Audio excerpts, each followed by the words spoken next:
Hi, and welcome to another Venture and Capital interview session. Today, I'm joined by the CIO of Horizon 3 Biotech Fund, Mr. Matt McNamara. Welcome, Matt. Hi, Steve.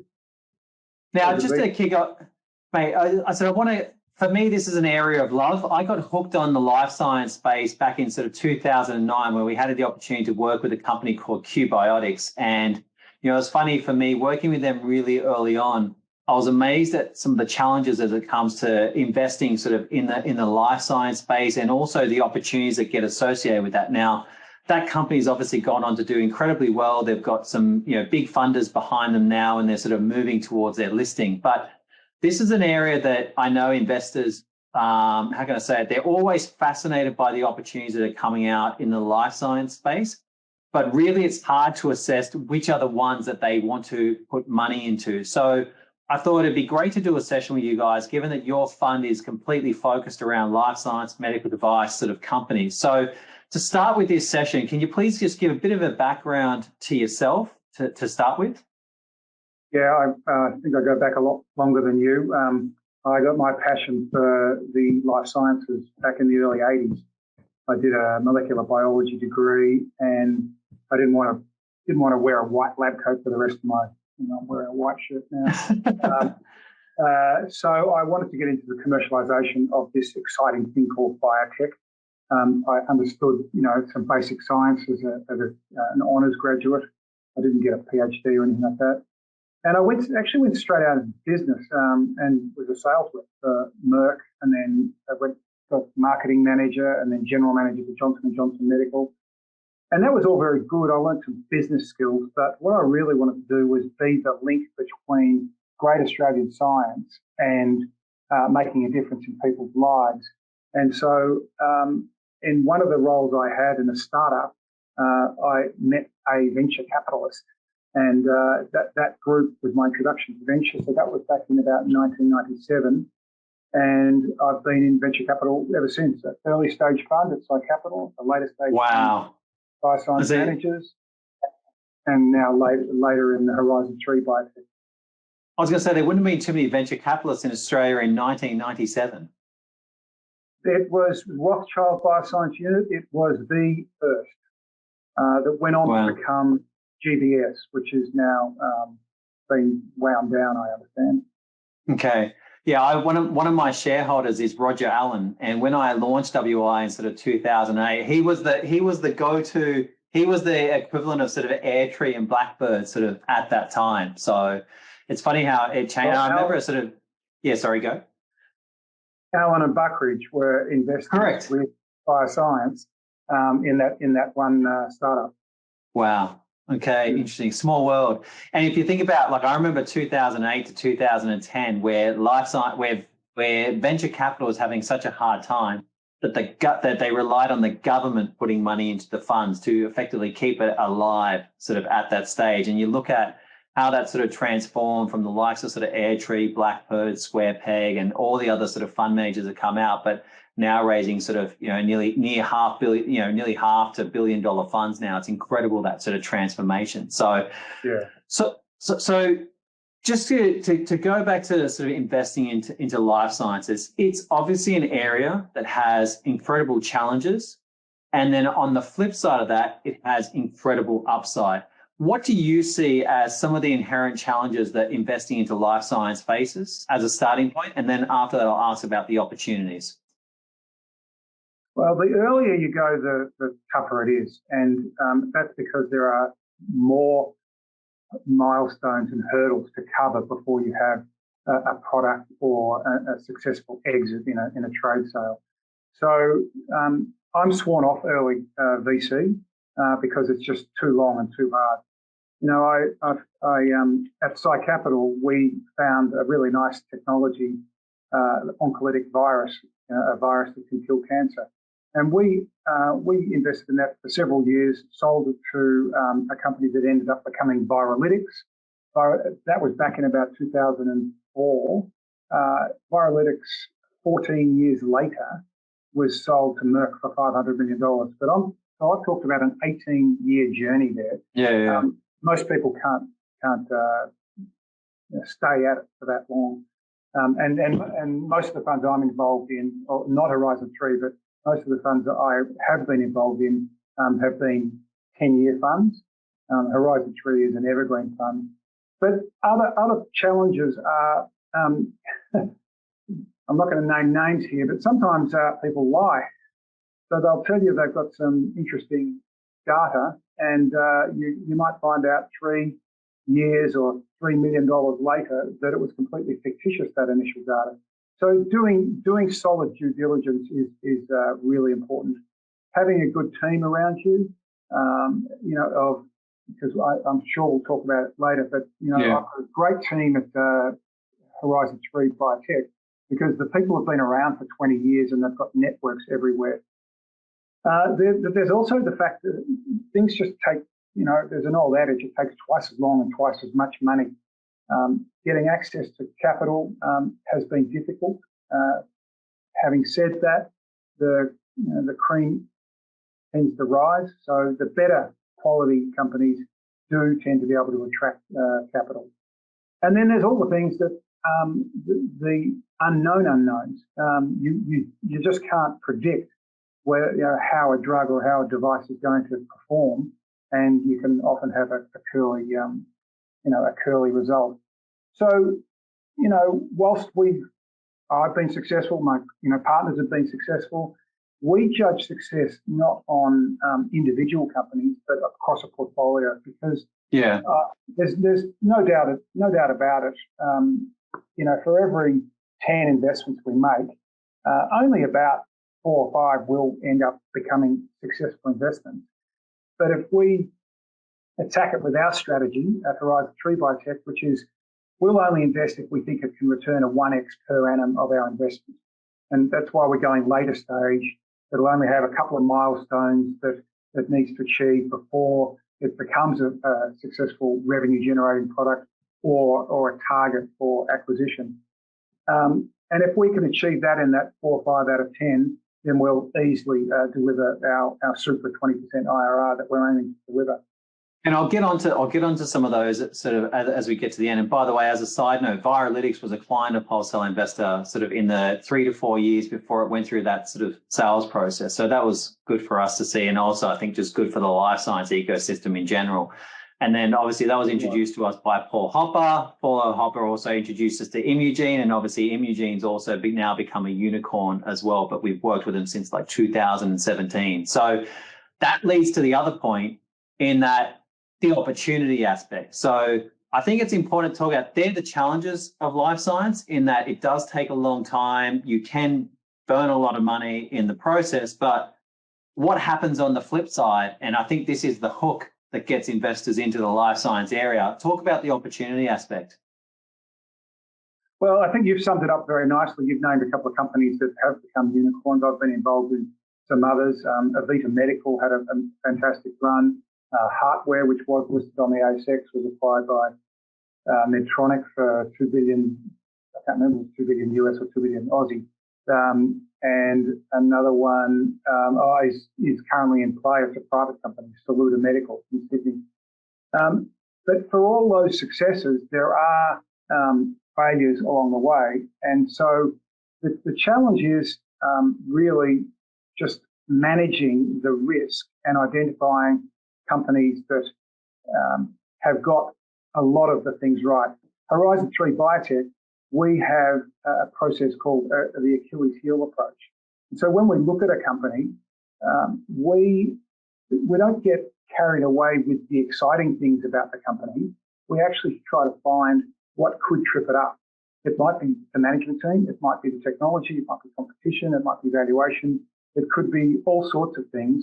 And so we'll hone in on that very quickly, because we look at up to 500 opportunities a year, and we can't do thorough due diligence on 500. So we try and kill it quickly. How do you receive your deal flow? Look, I touched on it before. The team is an incredibly experienced team. We've got about 7 within the team that have a 20+ year history in the human healthcare life sciences space. And so we have done deals overseas, know people locally. We don't know everything, but you touched on it before. We'll do public-private Australian companies, and we'll do private international companies. We're not going to try and compete with, other investment groups on NASDAQ or the LSE or anything like that.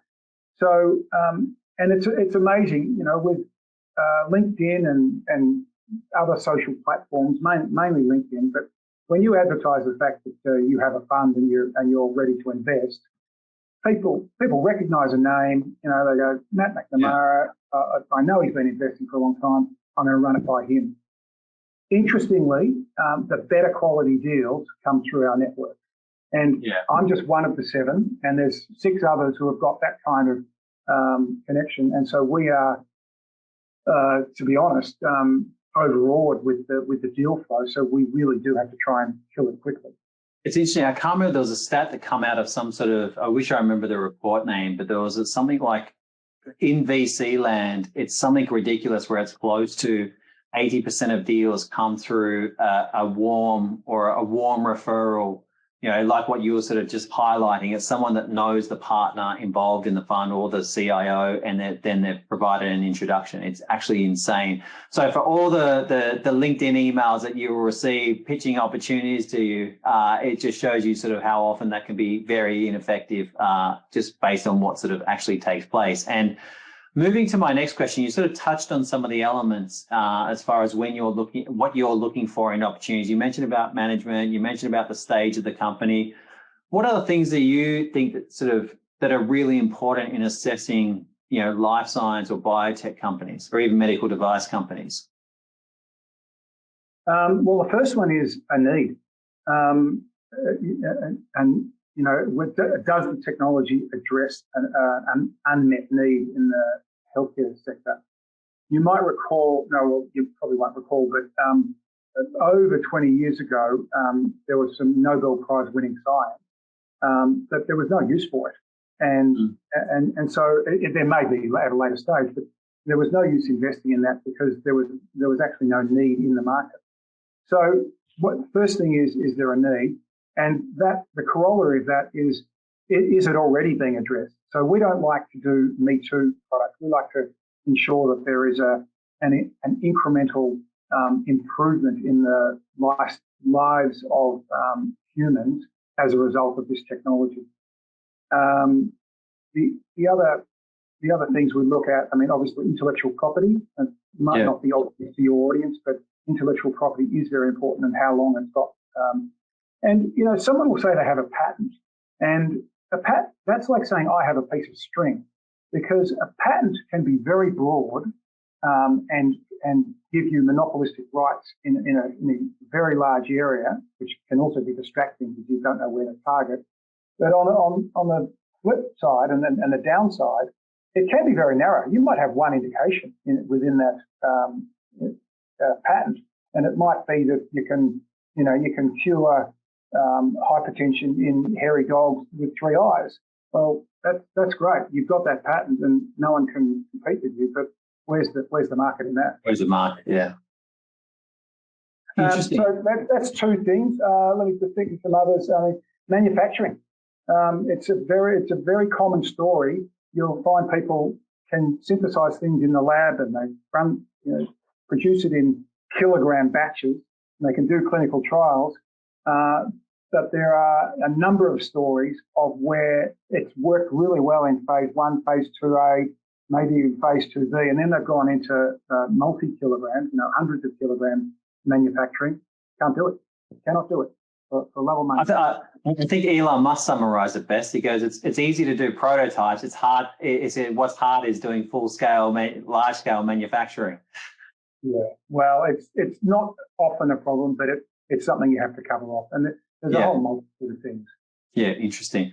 And, obviously one of the biggest challenges is for life sciences is it does require a lot of capital, right? And that's sort of very known to everyone. And I suppose one of the challenges we've seen in the Australian ecosystem is that obviously a lot of life science companies will need to go to the ASX to raise capital because there really isn't that many VCs in this space, targeting life science, and that capital isn't quite available to help companies go through all the different stages. So for me, I've seen, obviously a lot of life science companies end up raising capital internationally, which I think is interesting.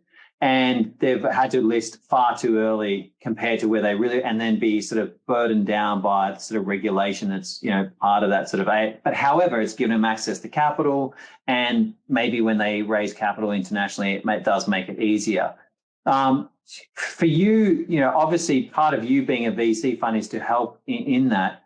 What's some of your thoughts around some of those challenges as it comes, or the requirements for capital and the challenges companies face getting that capital in life science? Yeah, I think you've summarised it really well, the situation. The bottom line is there are more life science VCs now than there ever have been, so it's an improving scenario. Your taxes are responsible for $500 million being out there in the biomedical translation funds in the hands of 3 fund managers. So that's been a vast improvement. People used to call it the valley of death. Well, there was the first valley of death, and that was just getting a start. But then there's the second valley of death, which is where you've actually proven it in animals or a conceptual stage. But then you need to ramp things up, and that has been the real challenge to raise money at that time. And you can forgive the scientists or the founders or the small companies for going to the ASX, because if they don't do that, then they've basically got to shut up shop, because they've gone to family, friends, and poor. And some of them have managed to attract the VC or private equity, but a lot of them haven't. So the brokers have probably been a little irresponsible in listing a lot of these companies, because I think we have the second most, maybe the most life science companies on our boards at 150, whereas I think Canada also has this problem, whereas the US only has about 200 in total. Yeah, wow. And so what you find is that there are about 20% of them. You've just named a few, the Immugenes and the Viralytics and the successful ones, but it's about 80% of them are like trading by appointment. They're virtually illiquid, and they've got all these additional costs, and yet they're not gaining the benefit of being a public company. Now, I can tell you, in the last year, because we've sort of made this comment and said it's a problem. It's actually an opportunity for Horizon 3 Biotech, because we will invest in listed companies, and we can see an illiquid company, we can see good technology, and we can say, well, by us investing, we can get you over that hurdle, and also we can assist those companies and turn them from the living dead into a viable company. One of the challenges with one of the opportunities is that a lot of international investors know that Australian biotechs are typically undervalued when they meet them. So that represents an opportunity for the international investors. Now, one thing I think is really important. Actually, the one thing I didn't tell you is that the ASX has actually been turning companies away from listing, which I think is a responsible thing, because they're saying, look, you don't have any prospects of revenue, you don't have any prospects of excitement. You need to develop further before you can become the kind of company that can release good, exciting data on a regular basis and, path to revenue, which is what our, the mums and dads are looking to invest in. So, gotcha. When someone is listing, it's a better quality company. Gotcha. Now, the other thing I want to ask is, so when investors are investing into SaaS businesses, it's very commonly known what the metrics are, as far as, it's very available online and so forth. So if you're looking to invest into life science, or you in person, what are the aspects or highlights or supposed attraction metrics that you're actually looking at and assessing? Yeah, the financials are impossible to predict. So what we look at is comparables, companies at similar stages of valuations. You've already mentioned that US companies are priced at a higher value than Australian companies, so we've got to take that into account. But we also look at prospective exit prices. We might find a fantastic technology, but at our 1x per annum, If we invested at a pre-money of $500 million and it was going to take 4 or 5 years, you don't see many exits at 4 or 5 billion. So it's just you've got to be realistic like that. We do NPV sometimes, but the discount rate and the variables can be played with to come up with whatever sort of answer you want. So it's mainly comparables and just seeing what people are prepared to pay for. That makes sense. That kind of technology. And look, just to give, I suppose, audience and investors some sort of reference, what are some of the companies that that your fund has invested into, and why have you invested into them? Yeah, well, I'll give you an example of two. One's an ASX listed company called EBR Systems. Yeah, it's a leadless pacemaker, and they're the only group that has been able to insert a pacemaker into the left ventricle. All the other companies have managed on the right ventricle, and so that is unique in itself. It doesn't need a battery. So it's leadless and doesn't need a battery. So you might say, well, hang on, how does it work? It actually picks up an ultrasound signal and gets converted to an electrical impulse. So it's tiny, 9 millimeters. It goes inside the left ventricle, and it's synchronized with the other pacemaker devices. And the reason we're so excited about it is that unique, and the bigger companies, the Boston Scientific, the St. Jude's, etc., and Medtronics, they should be wanting to get a left ventricle leadless pacemaker. They haven't been able to develop it themselves. One of them's likely to buy it. Now, that's on the ASX. It listed, I think, early December last year at $1.08. It's currently about 58 cents. And you could say, well, what's wrong with it? What's failed?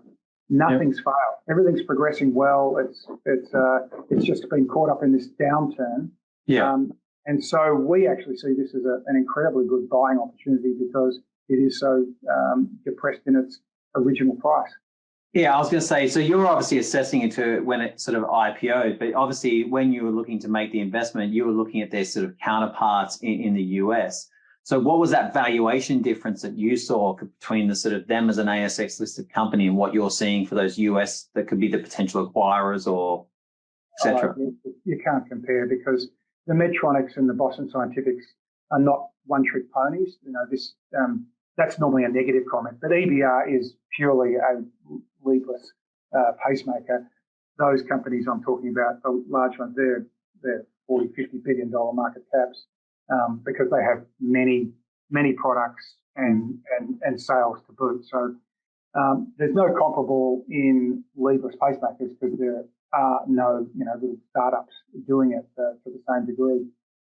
The other company that I wanted to talk about is actually a US, and your comment before about 80% come through warm referrals. I've not heard that data before, but it absolutely makes sense. I wouldn't be surprised if it was actually a little bit higher than that even. That this one's called Lumathera, and it's actually it's a private US company, and it's using infrared and near infrared light to treat your eyes and dry acute macular degeneration.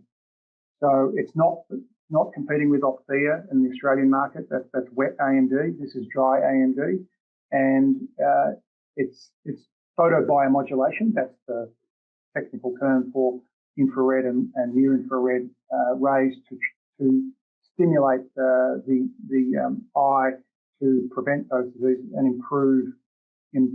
improve sight by up to 5 letters. So obviously there, as I'm hearing you talk and you mention all those sort of different terms, I think one of the challenges for life science for most investors is it's a highly technical space. Like you can communicate that, and I imagine someone in the area will understand.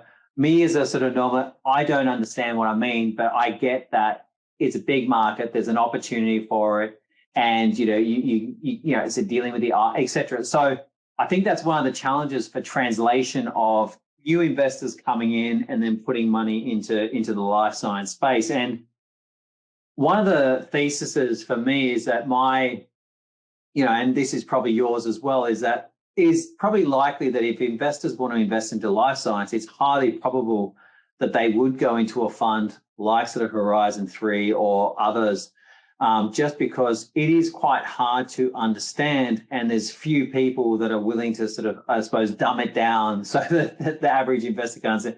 Like, have you sort of seen that yourself, that sort of more investors are looking to sort of move towards more in a fund rather than sort of dealing direct? We certainly advocate that, and it's one of these things. We talk to people and we say, what do you think the average GDP of healthcare represents in the average GDP? And people are staggered that in Australia it's 14%, in the US it's 20%. And so we say, how does that reflect in your portfolio and your investment portfolio? And they go, well, it's too hard to get that in Australia. You've got the CSL's, ResMeds, and Cochlears. What else can you invest in? I mean, there are hospital things, but we don't get into services. So yes, people understand it, but still people pick the immugenes and pick the EBRs, and they're having oscillating success, and so their experience can range from fabulous to terrible. Whereas if you do it through a fund, okay, within our fund we will have fabulous and terrible, but in overall we aim to, and I always have, and I plan to, a 20% IRR, which people 20 to 40% IRR, which people obviously won't sneeze at. So yeah, it's just a matter of understanding it. I don't think enough people understand that. So if I was saying to my kids, what they want to get into biotech, which stock should I invest in? I say, I don't know. I don't have a crystal ball. That's why I do a portfolio approach. And I would add, so if you're rich enough to have a stab at 10 across the board, it'll probably work. But you might as well put it in the hands of an expert team. And it comes back to, we are a very, very good investment team, but we're not the experts in every medical condition. But because of our networks, not only for deal flow, but KOLs, we are able to, within one or two phone calls, reach someone who is an expert, and that's a really important part of our due diligence. My observation of the sort of across I said since 2009, where I got hooked by Biotech, is that typically investments in the life science from private sort of investors is often more of a passion investment rather than a sort of an intellectual investment or a financial. It's I have a family member that's had challenges with diabetes, or I've had a family member that's had issues with cancer, or I've had and typically you find that there's been a lot of investment from investors wanting to support the company in trying to solve that as an issue. And that's in the private space. Then on the listed space, it's the combination of that, but also then you've got the forums and bulletin boards and the different sort of different social media channels that sort of build up the interesting companies. For you, just as a final question, you have mentioned a lot of this sort of throughout our chat about how you sort of mitigate risk. Is there any other, like about sort of having a portfolio across it and sort of backing experts? Is there any other things you'd highlight to investors that if you're looking to make your first investment into the life science space, what else should I be doing? Well, you should be. You mean into individual companies or into a fund? Both. Just what it's due diligence, and it's a very easy thing for me to trot out, because you made a very good point. Most people like yourself don't have the scientific background, and so can't do that kind of due diligence. The very, very wise investors say, if you don't understand it, don't invest. So that's another reason why we say to go into a portfolio is, put it in the hands of people who do understand it. Yeah. But you look at the board and you look at the management and you say, have they done it before? What mistakes have they been involved in before? Because it's actually, we like to hire CEOs that have had failed companies before, because they've got those scars. So, there's that aspect. And there is, if people are projecting hockey sticks, beware, because hockey sticks rarely happen. There are the unicorns as far as valuations, but as far as revenues, those hockey sticks rarely happen. So, you've got to look for realistic management expectations. So funny story. So I'll just go with Imugene, right? I remember the very first time Leslie presented, it was actually in Melbourne. I think it was like 2017 or something like that. I had an investor side me and said, you know what? I've just put in an order for shares because they literally can't go any lower. That was at the time for Imugene. I thought that was funny. It was like a literal punt. I don't know how much they bought, and I don't know if they ended up holding all the way through. But I was like, that funny comment when I think about it now, because I'm sure that like 0.01 cent or something like that, or maybe even lower. But anyway, so it showed you like all the intelligence in the world. Like that was his punt. It's like his punt was, this thing can't go any lower, so there must be an upside. And obviously, it's done incredibly well. The final, I suppose, the final question I love to ask is that obviously you've got your strategy, you've got your thesis on how you typically invest. I'd just love to know from you personally, you as someone that's in this space for quite a long time, been passionate about it for a long time, what are you seeing? What are your thoughts on how the life science, what are the key areas that will evolve over the next sort of 5 to 10 years, that are going to be, that you see that could be potentially the hot areas that are going to come out, or they're going to, I suppose, provide incredible returns for investors over the next sort of 5 to 10 years? What are you looking at that you think will be the outperformance? You're asking for my crystal ball, but, there's no crystal ball in saying immunotherapeutics, so they have been successful. Yes. And, monoclonal antibodies before that.